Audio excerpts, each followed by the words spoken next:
السلام عليكم ورحمة الله وبركاته. اللهم صل وسلم وبارك على سيدنا محمد. النهارده ان شاء الله هنعمل مع بعض كيكة البسكويت، بجد هتحبوها جدا وطعمها مميز قوي قوي قوي، سهلة جدا جدا جدا. مقاديرها بسيطة جدا جدا، ممكن طفل صغير يعملها. يعني مش لازم انتي، ممكن لو علمتي بنوتك تعملها تخش تعملها في 5 دقايق وهتخرج. المكونات بتاعتنا سهلة وبسيطة، وهنقول بسم الله الرحمن الرحيم. هنعمل الاول صوص الشوكولاته بتاعتنا، موفره جدا، ولا هنحط شوكولاته مكلفه ولا اي حاجه، هي بشويه كاكاو هنعمل احلى صوص شوكولاته. هنحط معانا كوبايه الا ربع لبن، وممكن نستبدلها بكوبايه الا ربع ميه، براحتك خالص. يبقى احنا حطينا كوبايه الا ربع لبن، الربع الفاضل من الكوبايه هنحطه كاكاو. يبقى هنحط كوبايه الا ربع لبن، ربع كوبايه كاكاو خام، نص كوبايه سكر، وده حسب الرغبه. وبصوا بقى هنا، عشان نتقل الصوص بتاعنا هنحط معلقه دقيق صغيره. وهنبتدي نقلب المكونات بتاعتنا على البارد خالص. لازم تتقلب كل كويس، عشان ايه؟ نحطها على النار وهي متدوبه كويس جدا، زي ما احنا شايفين كده، احنا بندوب الخليط بتاعنا جامد. بعد كده هنحطه على النار، واول لما يتقل هنقلب، واول لما يتقل هنطفي عليها. انا حبيت احط حاجه مكون زياده كده، وده براحتك، لو مش حابه تحطيه براحتك. انا معانا هنا علبه النوتيلا بتاعتي، الشوكولاته السايحه دي، هحط معلقه. ممكن نحط مكعب شوكولاته اي نوع، ممكن نستغنى عن الخطوه دي خالص. انا بس حبيت يعني ايه، اخلي طعم الشوكولاته كمان يبقى باين اكتر، فحطيت معلقه شوكولاته سايحه من عندي. انما ممكن نستغنى عن الخطوه دي نهائي، وهتبقى برضو طعمها حلو بالصوص اللي احنا عملناه. ده اول خطوه خلصت، هنركنها على جنب ونمسك بقى البسكويت بتاعنا. اي بسكويت ساده عندك هنستعمله، حتى لو بسكويت المدرسه اللي بيتفرق مع الاطفال الصغيره، عادي. ابني ساعات بيجيبوا لي وجاي من المدرسه، بس انا بحبه بصراحه وباكله، فمش عارفه اجمع منه حاجه. فانا جبت علبه بسكويت، انت هتاخدي منه مثلا على قد المقدار اللي انت عايزاه. انا خدت العلبه كلها بصراحه، بس شلت منه باكو كده، ابني خده، فلا هو يعني جبت علبه بسكويت اي نوع انت بتفضليه. وهجيب الشوكولاته بتاعتي اللي انا عاملاها، الصوص اللي انا عاملاه، واحطه في البسكويت. طبعا بعد ما كسرت البسكويت كويس، هحطه في طبق، واحط الشوكولاته بتاعتي وابتدي اقلب كويس فيها. اجيب الصينيه بتاعتي، هحط فيها كيس بلاستيك عشان اعرف بعد كده ما تجمد اعرف ان انا اشيلها من الصينيه، او يا اما ورق زبده. انا ما كانش عندي، فحطيت كيس سندوتشات كده، قطعته وفتحته وحطيت ايه تحت في الصينيه، وهنزل بالبسكويت بتاعي. الخطوه المهمه بقى ان انا لازم افرده كويس وادوس عليه كويس كده عشان يبقى متماسك. انا هنا مسرعه الفيديو، بس انا بدوس على الصينيه كويس وانا بفرد البسكويت بتاعي. واول ما اتاكدت ان هو بقى كويس كده واتفرد كويس، هحطه في التلاجة ساعتين 3. انا هنا حطيته ورجعت بقى جبته، معلش انا بس بقص الحاجات اللي هي الزيادات عشان الفيديو ما يطولش. يعني هنا بعد ما سبتها في التلاجة حوالي ساعتين 3 4 براحتك، يعني ممكن من بالليل وتعمليها الصبح عادي. وابتدي اقلبها في الصينيه، سهل تتقلب جدا على فكره. انا كنت حيرانه، واقفه حيرانه عشان مش عارفه اقلبها على انه ناحيه يعني.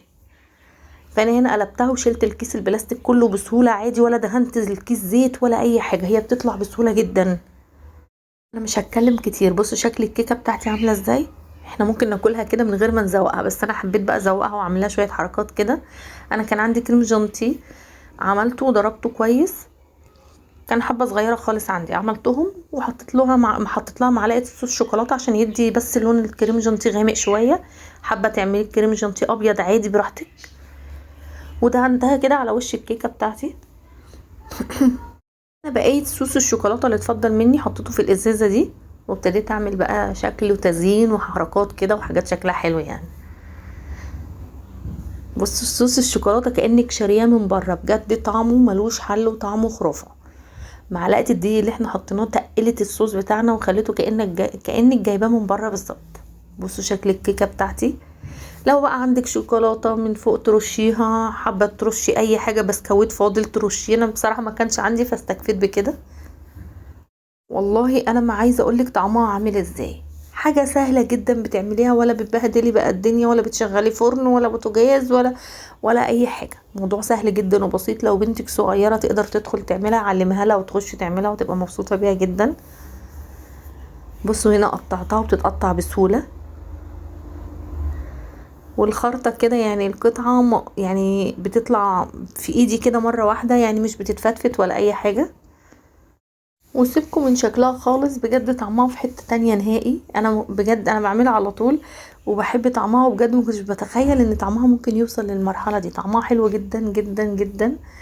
هنا بقى انا رصيتها في طبق كده عشان لو حد حابب يعني ياخد قطعة من ولادي ياخدها على طول من غير ما يقطع يعني.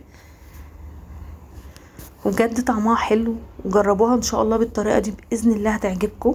متنسوش تعملوا اشتراك للقناة وتفعلوا الجرس عشان القناة تكبر بيكم. هنا بقى حطيت لها صوص شوكولاته تاني، كنت فرحانه جدا بالصوص على فكره، كان طعمه حلو جدا وكنت مبسوطه بيه جدا يعني. عملنا الصوص من دقيقتين 3 كنا مخلصين، وعملنا احلى صوص شوكولاته يعني. جربوا الصوص ده هيعجبكم قوي. انا هنا كنت عماله اتكلم معاكم على اساس ان انتوا سامعيني ونسيت خالص يعني. بصوا هنا القطعه عامله ازاي، قطعه صحيحه كده، مش مفروله ومش مبهدله، لا، او بقى بتتقطع بسهوله زي ما انتوا شايفين كده. بجد طعمها حلو جدا. والشوكولاته اللي احنا حطيناها مع البسكويت ادت طعم برضو جامد يعني، وطعمه حلو. والكريم جانتيه، فكره الكريم جانتيه على الوش برضو ادت طعم كانك بتاكلي جاتوه بالظبط يعني. فرقت معايا قوي كاني عامله جاتوه. هنا بقيه الكيكه بتاعتي بقى. يعني انا قطعته نصها طبعا غير اللي اتاكل. ودي النص التاني. بص شكلها حلو قوي بجد والله. بص برضو بحط صوص تاني عشان مبسوطه بيه قوي. يعني كنتش متخيله ان هو يطلع بالجمال ده وبالتقل ده وبالشياكه دي. لا بجد انا كنتش متخيله ان الصوص هيطلع حلو كده. وبجد ما خدش 5 دقايق على النار ولا 3 4 دقايق، كان بقى احلى صوص اتعمل. بصوا عامله ازاي كيكه، بجد شكلها حلو جدا. جربوها وان شاء الله هتعجبكم، انا واثقه من ده. حاجه لو نفسك تاكلي حاجه حلوه في ثواني بتخشي تعمليها وبتطلع احلى كيكه. ولو عندك نوتيلا ومش عايزه تعملي صوص شوكولاته ممكن تحطي النوتيلا مكان الصوص الشوكولاته. انا حبيت ان انا اعمل صوص شوكولاته عشان نقدر نوفر على قد ما نقدر. النوتيلا طبعا احنا عارفين ان هي بتبقى غاليه واسعارها يعني كتير، فحبيت اعمل حاجه اقتصاديه نقدر كلنا بحب الكاكاو نقدر نعمل احلى صوص شوكولاته. بصوا شكلها بجد بجد جربوها يعني. اللي يجربها يكتب لي في الكومنتات ان هو هيجربها ويقول لي ايه رايه فيها. والله انا واثقه ان هي هتعجبكم جدا.